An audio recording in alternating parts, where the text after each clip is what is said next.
विदेश का कोई हैंकर अभी बताया है कि गोपीनाथ मुंडे साहब का जो डेथ था, आशंका उसने व्यक्त की है कि वह डेथ नहीं मर्डर था।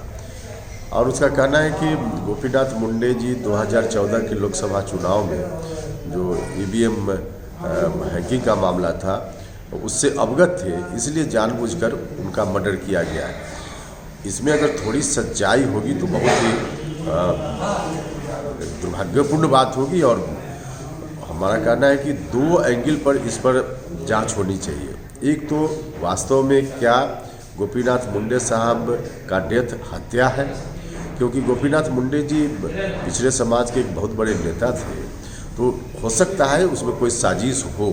अब है या नहीं है यह तो जांच के बाद पता चलेगा, लेकिन सुप्रीम कोर्ट की निगरानी में इसकी जांच पूरे तौर पे हो कि उनका डेथ हत्या था कि नहीं था।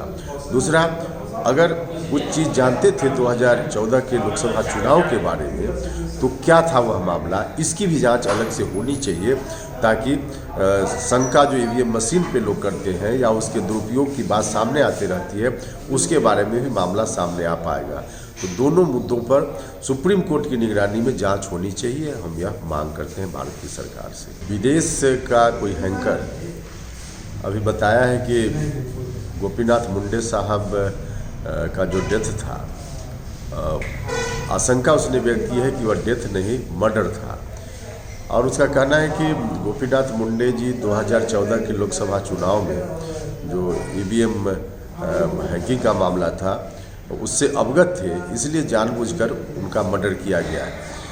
इसमें अगर थोड़ी सच्चाई होगी तो बहुत ही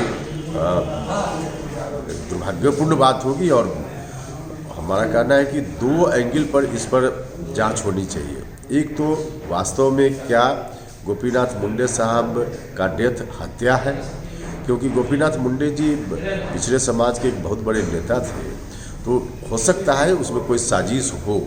अब है या नहीं है यह तो जांच के बाद पता चलेगा, लेकिन सुप्रीम कोर्ट की निगरानी में इसकी जांच पूरे तौर पे हो कि उनका डेथ हत्या था कि नहीं था।